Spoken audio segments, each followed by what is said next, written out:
요한복음 강의의 18번째 시간으로 참된 예배라는 제목으로 하나님 말씀 전하도록 하겠습니다. 우리가 지난주에 이제 살펴본 내용을 잠깐 정리를 하면 예수님께서 사마리아 땅의 수가성 여인을 만나시죠. 그 당시에는 이 사마리아라는 지역이 굉장히 터부시되던 그런 지역이었죠. 그래서 유대인들이 그들과 상종하지 않았던 그런 역사적인 배경이 있는 그런 곳이었음에도 불구하고 예수님께서는 이제 그곳으로 가시를 하십니다. 그리고 이제 가셔서 이제 야곱의 우물에 도착하자마자 털썩 주저앉으시면서 피곤해 하시죠. 바로 이 글을 쓰고 있는 그 사도 요한은 바로 하나님께서 인간이 되사 이 땅에 오셔서 우리 죄인들을 찾아가는 그러한 모습을 이제 보여주고 계신 것입니다. 그런데 그 예수님의 모습이 하나님 나라의 그 놀라운 권세와 능력으로 임하는 것이 아니라 인간의 그 피곤함 속에서 이루어지고 있다는 모습을 보여주고 있는 것이죠. 예수님께서는 하나님이시지만 동시에 완전한 인간으로서 이 땅에 오셔서 그렇게 피로함을 가지시고도 불구하고 죄인들을 찾아 하나님의 열심을 가지고 나아가시는 그런 모습을 우리 가운데 보여주신 것입니다. 그래서 우리는 그 여인을 만나는 장면을 보게 되었는데, 그 여인은 이 3장에 등장하는 니고데모와는 완전히 정반대의 인물이었던 것입니다. 니고데모는 당대에 가장 부한 사람 중에 한 사람이었고, 모든 권세를 누렸던 뿐만 아니라 종교적으로 바리새인이었기 때문에 하나님 앞에서 거룩하고 순결한 삶을 살려고 노력했던 종교인으로서는 가장 탑 위치에 있었고, 또 정치나 경제적으로도 그 당시에 가장 탑에 위치해 있었던 그런 인물이었습니다.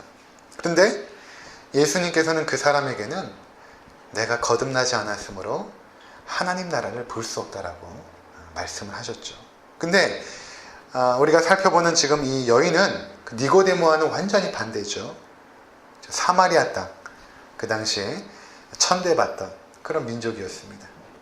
뿐만 아니라 남자를 5명이나 알았고 지금 살고 있는 사람도 남편이 아닌 것이죠. 동거남인 것입니다. 그렇게 어떻게 보면 사회에서 소외되어져서 굉장히 초라하고 또는 천박하게 살고 있었던 한 여인. 그래서 그 여인은 이름조차 등장하지 않죠. 니고데모는 이름이라도 등장하는데 그 여인을 예수님께서 찾아가신 것입니다. 그러니까 지금 이 3장과 4장은 의도적으로 이렇게 기록이 되어져 있는데 우리 가운데 무엇을 보여주고자 하냐면 자기 노력과 의로, 자기의 공로로, 또 자기 의지로 하나님께 나가고자 하는 사람의 대표 니고데모입니다. 그 니고데모는 하나님 나라를 볼 수조차 없다는 것입니다. 반면에 가장 천하고 더럽고 불결했던 그 여인, 그 여인에게 예수님께서 찾아오심으로 말미암아 구원이 이루어진다는 것입니다. 그러니까 죄인의 구원은 인간 편에서의 어떠한 노력으로 의지로 되는 것이 아니라 하나님이 우리를 찾아오실 때 되어진다는 것을 이제 요한복음 4장에서 우리 가운데 보여주고 있다는 것입니다. 세상에 그 어떤 죄인이라 할지라도 구원받지 못할 자가 없다는 것을 우리 가운데 아주 극명하게 지금 보여주고 있다는 것입니다. 예수님께서 그녀에게 찾아가셔서 내가 하나님의 선물인 생수를 주겠다라고 하시죠. 근데 그 여인의 이제 문제는 우리가 지난주에도 살펴보았지만 뭔가 계속 삶에 결핍이 있는 것이죠. 아무리 채우려고 해도 채워지지 않는 그 삶의 결핍, 그것이 있습니다. 그래서 그 철학자 중에 파스칼인가요? 그런 이야기를 했죠. 우리 인간에게는 하나님만이 채울 수 있는 공간이 있다. 하나님으로부터 분리돼서 우리 가운데 우리 영혼에는 뻥 뚫린 심령이 있어요. 하나님만이 우리를 채워주셔야 되는 것이죠. 근데 그것을 우리가 이 결핍 상태에 있다 보니까 만족하지 못하니까 돈으로 채워보기도 하고 또 만남을 통해서 채워보기도 하고 인생의 쾌락을 통하여서 채워보기도 하고 그런 수많은 갈증들, 우리 안에는 영적인 갈증들, 이 여인이 바로 그러한 영혼의 몽환음 속에 있었던 것이죠. 예수님께서 그에게 내가 다시는 목마르지 아니하는 생수를 주겠다. 이렇게 이제 말씀하셨던 것입니다. 당연히 여인이 먹고 싶죠. 자신은 날마다 그 영적인 목마름 가운데 야곱의 우물을 찾았는데 마시고 싶죠. 주님께서 의외의 말씀을 하시죠. 가서 내 남편을 데리고 오라. 이렇게 말씀하시죠. 가서 내 남편을 데리고 오라. 그러니까 여인이 아마 이 말씀을 들었을 때에 굉장히 뜨끔하면서 아마 그 자리를 피하고 싶었을 것입니다. 우리가 잘 아는 것처럼 남편도 아닌 남자를 5명이나 사귀었고 또 지금 살고 있는 남편도 그냥 동거남일 뿐인데 뭔가 그 자리를 피하고 싶었겠죠. 이것은 지금 예수님께서 그 여인에게 생수를 주시기 위해서 그 여인이 현재 어떠한 상태인가를 들춰내신 것이죠. 얼마나 하나님 앞에서 더러운 죄인인가. 내가 얼마만큼 삶의 무의미와 공허함 가운데 있었는가를 깨닫게 해주시는 예수님의 질문이었던 것입니다. 그러니까 여인이 나는 남편이 없습니다. 이렇게 말합니다. 그러니까 죄인들의 그 본성이죠. 자기의 죄를 지적하는 하나님 앞에서 자기를 감추고 합리화시키고 회피하고 도망쳐버리는. 예수님께서 이렇게 말씀하세요. 그래 맞다. 네가 남편이 없다라고 하는 말이 맞다. 이렇게 말씀하시거든요. 그러면서 하시는 말씀이 막 그렇게 말씀하셨을 때 여인이 조금 안도했을지는 모르겠어요. 근데 그 다음 말씀이 이것입니다. 내가 지금까지 남편을 5명이나 알았고 지금 있는 남편도 내 남편이 아니지 않느냐. 그러니까 여인이 다 드러난 거예요. 자기의 정말 숨기고 싶었던 그 과거의 죄악들, 그 내면의 그 갈증과 공허함과 삶의 무의미들, 그 모든 것들이 완전히 예수님 앞에서 다 발가벗기듯 들통난 것입니다. 그러자 여인이 이렇게 말을 합니다. 내가 보니 당신은 선지자입니다. 이렇게 말합니다. 19절에 보시면 그렇죠? 여자가 이르되 주여 내가 보니 선지자로소이다. 그러니까 처음에 여인이 예수님을 볼 때는 유대인 남자로 봤죠. 어떻게 유대인 남자가 사마리아 여자에게 지금 말을 걸어옵니까? 예수님을 유대인 남자로 봤단 말이에요. 근데 이 대화가 진행이 되면서 이 여인에게 뭔가 예수님을 바라보는 시야가 열리기 시작합니다. 그러면서 예수님을 내가 보니 예수님 당신은 선지자입니다. 이렇게 말하고 있거든요. 그러니까 선지자라는 것은 그 당시 어떤 의미가 있냐면 하나님의 말씀을 대언하는 자가 선지자예요. 그러니까 하나님께서 자신의 말씀을 증거하기 위해서 사람을 선택합니다. 그리고 그들로 하여금 하나님의 말씀을 부어주시는데 그들이 선지자이거든요. 그러니까 여인이 보니까 자신의 모든 내면의 그 모든 죄악들을 다 아는 것을 보니까 이 사람이 지금 하나님이 세우신 선지자구나 라는 사실을 깨닫게 됩니다. 그리고 나서 이 여인이 예수님에게 한 가지 질문을 합니다. 그것이 뭐냐면 20절을 한번 보시기 바랍니다. 20절에 보면 우리 조상들은 이 산에서 예배하였는데 당신들의 말은 예배할 곳이 예루살렘에 있다 하더이다. 갑자기 여인이 예수님이 선지자임을 발견하는 순간 예배에 대한 이야기를 꺼내기 시작합니다. 왜 갑자기 남편에 대한 이야기가 진행되다가 왜 예배에 대한 이야기로 갑자기 이야기가 진전이 됐을까? 그것은 두 가지 이유일 것이라고 생각이 되어집니다. 첫 번째로는 이 여인은 평소 그 예배 장소에 대해서 굉장히 궁금했던 것입니다. 사마리아 사람들이 대부분 그랬죠. 지난주에도 말씀드렸지만 이제 이스라엘의 북왕국과 북이스라엘과 남왕국, 남유다로 나뉘면서 이 북왕국의 수도가 이제 사마리아가 됩니다. 근데 이 북이스라엘 사람들이 어떻게 하냐면 원래는 예루살렘에 가서 예배를 해야 되는데 남왕국, 북왕국이 나뉘다 보니까 이제 북왕국 사람들이 자꾸만 예루살렘으로 내려가는 거예요.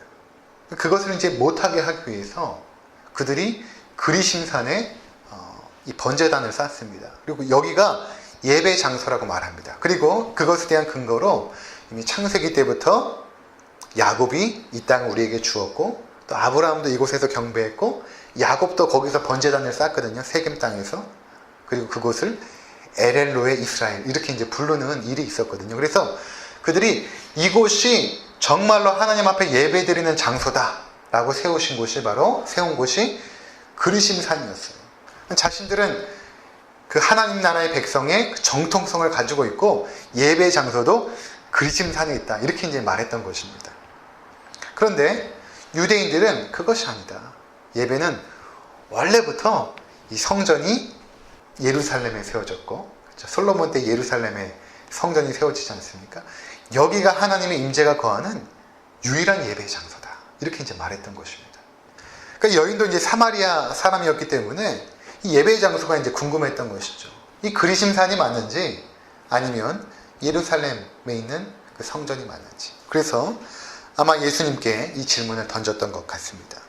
그리고 두 번째 이유는 무엇인가 하면 이 여인이 예수님을 만나고 자신의 그 죄악들이 다 들춰지고 나서 선지자께서 나를 찾아왔다라는 것은 어떤 의미가 있냐면 바로 하나님께서 나를 찾아온 것과 비단 다르지 않거든요.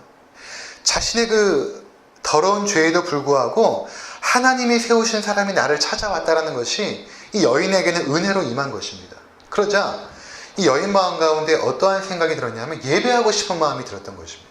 근데 그 예배하고 싶은 마음이 들었는데 그 예배의 장소가 과연 그리심산인지 아니면 예루살렘 성전인지 그것이 이제 궁금했던 것이죠. 그래서 예수님께 그것을 물어본 것입니다.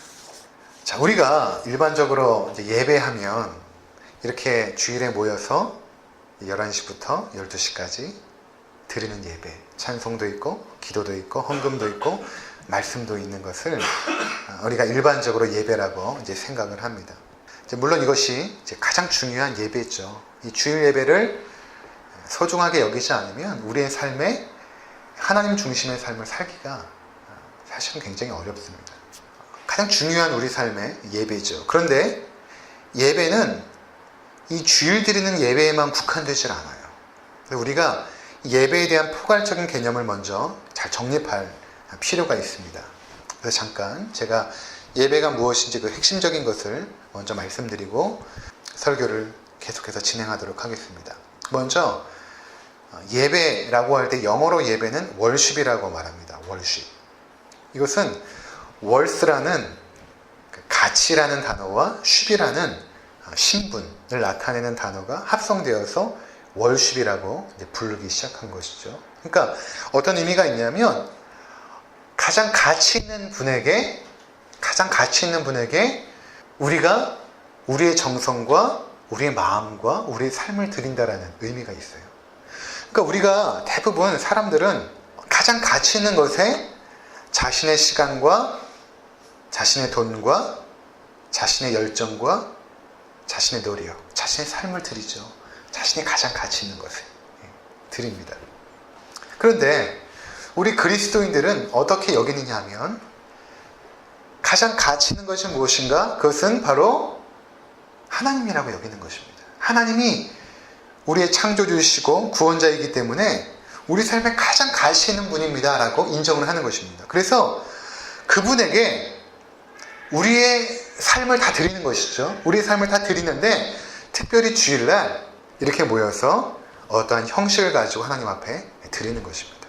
그래서 예배는 이 주일 예배로 끝나는 것이 아니라 우리가 이 주일 예배가 끝나고 나서 세상에 나가서도 우리의 삶이 하나님을 우리의 가장 우선 가치로 여기며 살아갈 때에 하나님은 그것을 뭐라고 보시냐면 너희가 예배한다 이렇게 보시는 것입니다. 여기 이제 청년들이 이제 계시는데 인생에 있어서 가장 중요한 결정들을 20대에 대부분 다 하게 됩니다. 그렇죠? 20대 또는 30대에 하게 되죠. 직업을 선택하고 배우자를 선택하는 문제는 인생에 있어서 가장 중요한 선택이죠.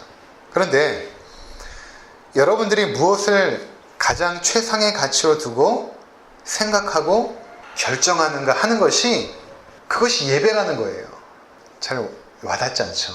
자, 이때 하나님이 나의 최상의 가치라고 인정하는 사람들은 세상 사람들이 하는 선택과는 완전히 다른 선택들을 하게 되어 있습니다. 그래서 그가 어떠한 선택들을 하는가를 보면 그가 정말로 예배의 삶을 살고 있는가, 그가 정말로 하나님을 최상의 가치로 두고 살고 예배하는 삶을 살고 있는가를 볼 수가 있어요. 자, 제가 왜 예배와 선택을 연결시키는가를 조금 더 들어보면 이제 깨닫게 될 것입니다. 그것은 우리의 인생이 결국은 수많은 크고 작은 선택들로 이루어집니다. 예를 들어 여러분들이 이곳에 오신 것도 내가 집에서 TV를 보면서 편하게 쉬는 것보다 이 시간 예배당에 가서 찬양하고 기도하고 말씀 듣는 것이 더 가치 있다라고 선택을 하신 거예요. 여러분들이 스스로 선택하신 거예요. 그래서 이 자리에 있는 것입니다. 지난 금요일 날 저녁마다 하는 쇼 프로그램 중에 쇼미더머니라는 프로그램이 있어요. 이건 이제 저도 안 봤어요. 네, 페이스북에 자꾸만 영상이 올라가서 이제 제가 본 것입니다. 이제 랩 경연을 하는 거예요. 젊은이들이 랩 경연을 하는데 랩이라는 것이 이제 흑인 문화에서 와서 자신의 감정에 억누른 것들을 이제 표출하는 수단이 랩이 아닙니까? 그래서 랩이라는 것은 기본적으로 굉장히 거칠어요. 그리고 욕설도 많습니다. 근데 이 경연 쇼미더머니 이제 5에서 누가 우승을 했냐면 BY라는 형제가 우승을 했어요. 근데 이 BY가 제가 이제 음악을 쭉 들어봤거든요. 근데 이런 가사예요. 여러분 한번 보세요. 어떤 가사들이냐면 이제 마지막 경연대회에서 했던 자화상 2라는 그의 랩 가사입니다. 내 죄들은 이미 사해졌어. 새로운 사랑과 축복으로 인해 내일 아침엔 난 다시 나음을 입어. 난 내가 말하는 것과 달리 내 가치를 알아 특별하고 고귀함을 가진 단 하나뿐인 자녀임을 말이야. God makes no mistake. 하나님은 실수하지 않으셔. 하나님은 실수하지 않으셔. 이런 가사로 우승을 했어요. 그리고 그 전에는 Forever라는 곡에는 이렇게 써놨더라고요. 모든 집중과 관심, 명예와 돈 전부 챙겨. 현재 난 꿈나무들의 롤모델. 근데 얘들아, 난 저걸 따라가지 않아. 더 가치 있는 걸 바라보지. 영원한 걸 따라가렴. 그럼 다 나를 따라올걸. 무언가를 얻지 못해도 난 걷지. 믿음으로 역시 주님께 맡겼지. 그가 원하면 가고 아님 마라. 그의 가사에서 하나님의 전능하심이 등장하고 주님이 등장하고 그가 이렇게 랩을 하면서 여러 가지 이제 비난과 비판들이 있지 않았겠습니까? 그렇게 해서 어떻게 네가 살아남을 수 있겠냐, 래퍼로서. 그의 가사에 보면 자신의 길을 주님께 맡겼지. 주님께서 가라고 하면 가고 아니면 마라. 이렇게 그가 이제 고백적인 가사로 랩을 했다는 것입니다. 결국 우승을 했어요. 저는 뭘 보고 있냐면 그의 가사도 그렇지만 그가 TV에서 이러한 것을 했을 때에 연예인 PD들이나 주변의 래퍼들이 얼마나 많은 조언을 했겠습니까? 그렇게 해서 밥 먹고 못 산다. 우승할 수 없다. 근데 그가 이 길을 선택했다라는 거예요. 자기의 랩에는 자기 신앙의 고백을 담기로 그가 선택을 한 것입니다.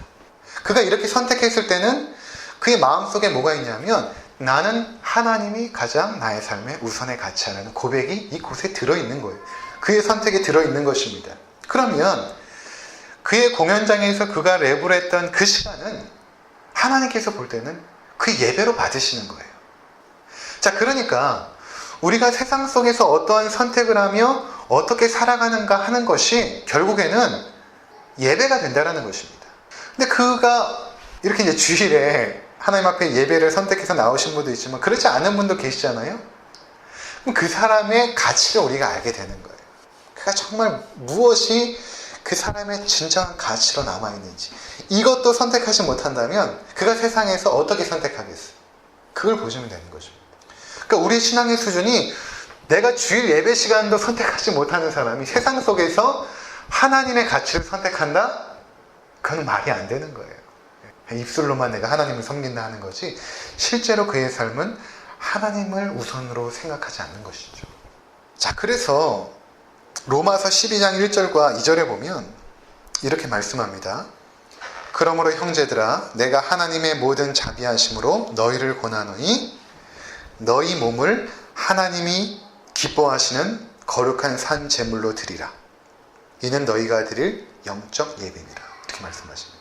너희가 드릴 영적 예배가 있는데 그것은 너희 몸을 하나님이 기뻐하시는 거룩한 산 제물로 드리라는 것입니다. 원래 제물은 죽여서 드려야 되는데 너희는 살아있는 제물이라는 거예요. 곧 우리의 삶 자체가 우리가 살아가는 삶 자체가 제물이라는 것이죠. 그렇다면 어떻게 살아야 되는가? 2절에 너희는 이 세대를 본받지 말고 오직 마음을 새롭게 함으로 변화를 받아 하나님의 선하시고 기뻐하시고 온전하신 뜻이 무엇인지 분별하도록 하라. 이렇게 말씀하시거든요. 분별한다는 건 생각한다는 거고 분별한다는 건 선택한다는 거예요. 그리고 선택하여 그 길을 간다는 것이죠. 결국에는 우리의 영적인 예배는 선택과 우리의 삶의 모습으로 나타나게 되어 있다는 것입니다. 자, 그래서 우리가 예배를 주일날 드리는 예배와 우리의 삶을 연결을 시켜야 돼요. 우리가 세상 속에서 사업을 하면서 또 직장에서 일을 하면서 학교에서 공부를 하면서 보여지는 나의 모습이 예배의 모습이에요. 내가 정말로 하나님을 가장 우선의 가치로 여기고 사는가를 보여주는 것. 그것이 바로 예배라는 것입니다. 그리고 그 예배의 모습은 결국에는 우리 삶의 선택의 모습으로 드러나게 되어 있다는 그런 말씀을 제가 드리고 있는 것입니다. 근데 그 당시에 대부분 예수님 당시의 사람들은 뭘 생각했냐면 이 여인도 마찬가지로 자꾸 예배를 뭐로 생각하냐면 형식으로 생각하는 것입니다. 자꾸 어떤 장소에서 모여서 어떠한 형식을 통해서 하는 것을 예배라고 생각하는 거예요. 그러니까 그리심산의 예배가 맞습니까? 아니면 예루살렘 성전에서 예배가 맞습니까? 자꾸 거기로 우리 생각이 흘러가는 것입니다. 이런 거예요. 주일날 예배 때 사도신경을 하는 것이 맞습니까? 안 하는 예배가 아닐까요? 또는 꼭 예배는 예배당에서만 드려야 예배 아닙니까? 예배를 예배당에서 드릴 수 있고 집에서도 드릴 수 있죠. 산에서 드릴 수도 있고. 그러니까 우리는 자꾸 어떠한 신앙생활을 하기 시작하냐면 예배를 자꾸만 틀에 가두려고 합니다. 틀에 가두고 이 틀에 가두는 이유가 뭐냐면 이 틀에 가둠으로 말미암아 이 시간만큼은 내가 거룩하게 살겠습니다라는 거예요. 내가 주일날 11시부터 12시까지는 예배드리면서 내가 하나님 앞에서 좀 거룩해지겠습니다라는 것입니다. 그리고 반면 어떤 마음이냐? 나머지는 내 마음대로 살겠습니다라는 이야기인 거예요. 나머지는 세상에서 내 가시관대로 살고 주일날 하나님 앞에 나왔을 때는 내가 하나님을 우선의 가치로 여기며 살겠습니다라는 그 마음이 자꾸만 있는 것입니다. 그러니까 자꾸만 우리가 예배를 틀에 가두려고 하는 거예요. 예배와 삶을 분리하며 살아가는 것입니다. 그러니까 예배 때 간절하게 거룩하게 기도했던 장로님이 돌아가는 길에 남의 차를 받고 도망가 버립니다. 뭐예요 그게? 예배는 거룩하게 드렸고 삶은 차를 받고 도망가 버리는 하나님이 보시잖아요. 그러니까 지금 예수님께서 이것을 부정해 버리시는 거예요. 예루살렘에서도 말고 이 산에서도 말고. 예배에는 그 장소가 중요하고 형식이 중요한 것이 아니라 자꾸만 너희들이 예배를 틀에 가두는 것이 중요한 것이 아니라는 것입니다. 그리고 뭐라고 말씀하시냐면 23절과 24절 보시기 바랍니다. 아버지께 참되게 예배하는 자들은 영과 진리로 예배할 때가 오나니 곧 이때라. 아버지께서는 자기에게 이렇게 예배하는 자들을 찾으시니라. 하나님은 영이시니 예배하는 자가 영과 진리로 예배할지니라. 참된 예배라는 것이 그런 것이 아니다. 너희가 생각하는 것처럼 형식을 만들고 거기에 너희들이 원하는 어떤 거룩함의 종교적인 제반 형식을 담고 그것이 아니라는 것입니다. 참되게 예배하는 것은 영과 진리로 예배하는 것이다 라는 것입니다. 이 부분을 우리가 몇 가지로 나누어서 한번 살펴보겠습니다. 첫 번째로 이 말씀 속에서 예수님께서 참된 예배에 대해서 말씀하실 때 첫 번째로 예배의 대상이 아버지라는 것에 대해서 말씀하시죠. 하나님이라고 말씀하지 않고 아버지라고 말씀하세요. 예수님께서. 너희가 예배하는 것은 아버지께 예배하는 것이다. 이렇게 말씀하시거든요. 아버지께서 예배하는 자들을 찾으신다. 이것이 어떤 의미가 있을까? 이것은 예배라는 것은 하나님의 자녀들이 드리는 거라는 거예요. 이것을 여러분들이 명확하게 아셔야 됩니다. 하나님의 자녀들이 드리는 것이 예배다. 그러니까 사마리아 여인도 비록 죄인이고 더럽고 불결했던 여인이지만 너도 하나님의 자녀라는 거예요. 너도 하나님 앞에 예배할 수 있는 자라는 것입니다. 그리고 예배의 대상이 하나님 아버지라는 것은 그분을 인격적으로 우리가 인정하고 그 인격적인 하나님 앞에 반응을 하는 것이 예배라는 거예요. 그러니까 우리가 하나님 하면 너무나 높이 있고 너무나 거룩하고 너무나 초월하신 분 아닙니까? 이런 하나님에 대한 그 거룩함도 중요하지만 또 한편에서 예배는 무엇이 중요하냐면 그 하나님은 우리의 아버지, 인격적으로 우리에게 찾아오시고 우리에게 말씀하시고 우리 삶을 인도하시고 우리 삶에 동행하시는 그런 친밀한 아버지로서 그분 앞에서 너희의 반응, 그것이 예배라는 것입니다. 그러니까 예배의 어떤 그런 거룩함의 형식적 요소도 중요하지만 또 하나는 그 아버지 대신 인격자이신 하나님 앞에서의 우리의 자유로운 반응도 중요하다는 것입니다. 그럴 때 예배가 생명력 있는 예배가 되는 것입니다.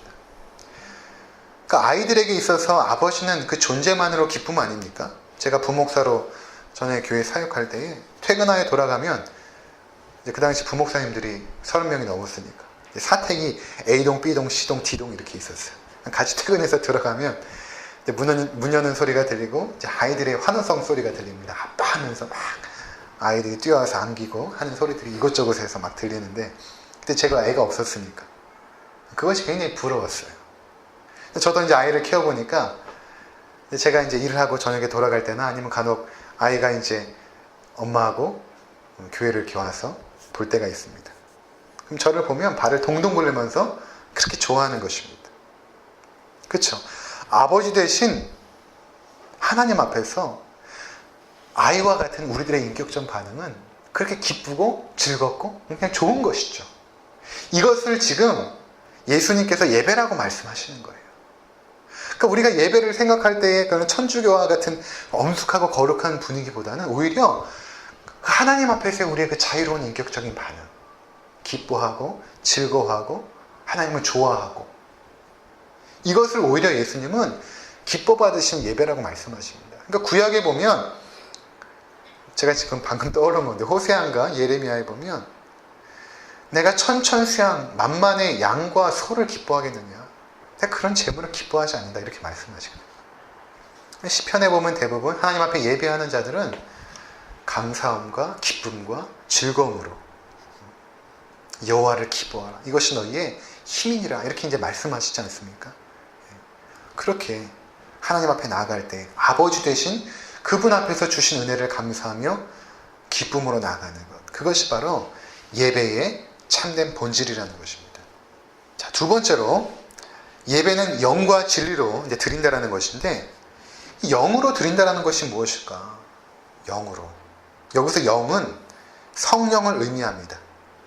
그리고 진리는 예수 그리스도를 의미하는데, 먼저 성령으로 예배한다라는 것이 무엇일까? 성령으로 예배하는 것이 무엇일까? 이것은 우리가 요한복음 3장의 니고데모와의 대화를 염두에 두면 이해할 수가 있습니다. 예수님께서 니고데모에게 거듭남에 대해서 설명하면서 육에서 난 건 육이고 영으로 난 것은 영이다 이렇게 말씀하시거든요. 그러면서 내가 내게 거듭나야 하겠다는 말을 놀랍게 여기지 말라. 바람이 불매 내가 그 소리는 들어도 어디서 와서 어디로 가는지 알지 못하나니 성령으로 난 사람도 다 그러하니라 이렇게 말씀하십니다. 그러니까 지금 영으로 예배한다는 것은 결국 어떤 의미가 있냐면 성령으로 말미암아 거듭난 사람들만이 예배할 수 있다는 거예요. 성령으로 말미암아 예수님께서 이제 사마리아 여인에게 찾아오신 것처럼 우리 가운데 찾아오시고 우리의 죄악을 폭로해내시고 그분 앞에 무릎 꿇게 하시고 그 은혜를 받아들이는 자들, 성령의 역사거든요. 그 성령으로 거듭난 자들만 예배할 수 있다는 것입니다. 오늘날 가끔 이러한 예배에 대한 그 성경적인 그 확신과 지식이 희박해져서 때로는 어떠한 교회들은 불신자들을 모아놓고 예배라고 말하는 교회들이 생기기 시작했어요. 그러니까 어떤 것이냐면 불신자를 초청합니다. 그리고 영화도 보여주고 가요도 부르고 연예인을 초청해서 간증도 듣습니다. 그리고 예배라고 말한단 말이에요. 근데 그건 예배가 될 수가 없어요. 예배라는 것은 하나님의 백성들이 이렇게 모여서 드리는 거예요. 성령으로 거듭난 자들만 예배할 수 있어요. 그것은 예배, 이제 구도자 예배 이렇게 이제 부르기도 했는데 예배자가 들어가면 안 돼요. 그냥 모임 이런 정도로는 되죠. 뭐 전도 모임이라는 말은 괜찮아요. 또는 전도 집회, 이런 집회라는 단어를 사용하면 괜찮지만 거기에 예배다 라고 했을 때는 잘못된 것입니다. 예배는 반드시 성령으로 말미암아 거듭난 하나님의 백성들이 드리는 것, 그것이 예배라는 것입니다. 그리고 다음으로 진리로 예배한다는 것은 무엇일까? 그것은 진리는 예수 그리스도라는 것인데 요한복음 14장 6절에 보면 예수께서 이르시되 내가 곧 길이요 진리요 생명이니 나로 말미암지 않고는 아버지께로 올 자가 없느니라 이렇게 말씀하십니다. 예수님께서 진리라는 것입니다. 그래서 예배를 드릴 때는 예수 그리스도로 말미암아 성령으로 거듭난 자들이 예수 그리스도로 말미암아 예배를 한다라는 것인데 여기에는 조금 더 깊은 의미가 있습니다. 어떤 의미냐면 이 진리라고 했을 때는 전에도 말씀드렸지만 알레테이아라는 것인데 이 알레테이아라는 그 헬라어는 어떤 의미가 있냐면 본질, 실체 이런 의미가 있어요. 이것은 상징, 예표 이런 단어와는 반대되는 의미입니다. 그러니까 하나님께서 구약에 이스라엘 백성들에게 성전 예배를 명하시죠. 성막을 성전을 아름답게 짓게 하시고 거기에 기물들을 놓게 하시고 번제단이 있고 물두멍이 있고 또 성소가 있고 성소 안에는 떡을 놓는 받침도 있고 그리고 지성소에 들어가게 되면 거기에 법궤가 있고 촛대가 있고 이렇게 천사의 모양의 그 상징물들이 그 법궤 위에 이렇게 올려지게 되어 있고 이런 것들을 하나님께서 일일이 이제 명하시죠. 이렇게 꼭 만들어라. 그리고 예배의 법칙과 모든 그 예배의 순서들까지도 하나님께서 정확하게 말씀을 하십니다. 반드시 이렇게 해라. 그리고 이렇게 하지 않으면 죽어요. 그래서 하나님께서 명하지 않은 다른 불로 예배하다가 죽은 사건도 있었습니다. 이렇게 하나님께서 예배를 소중히 여기시고 귀하게 여기시는데 이 구약의 모든 성전의 제사는 예표요 모형이라는 것입니다. 예표였고 모형. 근데 예수님께서 이 땅에 오시자마자 뭐가 나타났냐면 실체가 나타난 거예요. 본체가 드러난 것입니다. 알레테이아가 온 것입니다. 그래서 이 전까지 하나님께서 모형과 예표로 두었던 모든 것들은 이제는 다 사라져버린 것이죠. 그리고 이제 그 실체가 왔기 때문에 이제 너희들이 예배할 때는 그 실체이신 예수님을 통하여서만 예배해야 된다는 거예요. 이전에 있었던 모든 것들을 가지고 예배하면 잘못된 거라는 것이죠. 그거는 무지한 것이고 무식한 거라는 거예요. 실체가 왔는데. 그래서 예수님께서 요한복음 2장에 보면 이 성전을 헐라 내가 사흘 만에 세우겠다. 그것은 바로 예수님께서 성전 대신 자기 자신을 가리켜 말씀하신 것이죠. 그러니까 예수님이 성전이란 말이에요. 그것은 어떤 의미가 있냐면 이전에는 하나님과 죄인들이 만나는 공간이 성전이었어요. 근데 이제는 예수님이 오심으로 말미암아 죄인들이 하나님을 만날 때에 그 건물로 지은 성전에서 드리는 것이 아니라 하나님을 만나는 것이 아니라 예수님을 통하여서만 하나님을 만나는 예배가 가능하다라는 것입니다. 그런 의미에서 예수님께서 알레테이아, 곧 진리라는 것입니다. 그래서 우리가 영과 진리로 예배한다라고 했을 때는 하나님의 거듭난 백성들이 그 예수 그리스도를 의지하여서 하나님 앞에 나아갈 때에 그것이 하나님이 받으시는 참된 예배가 된다라는 것입니다.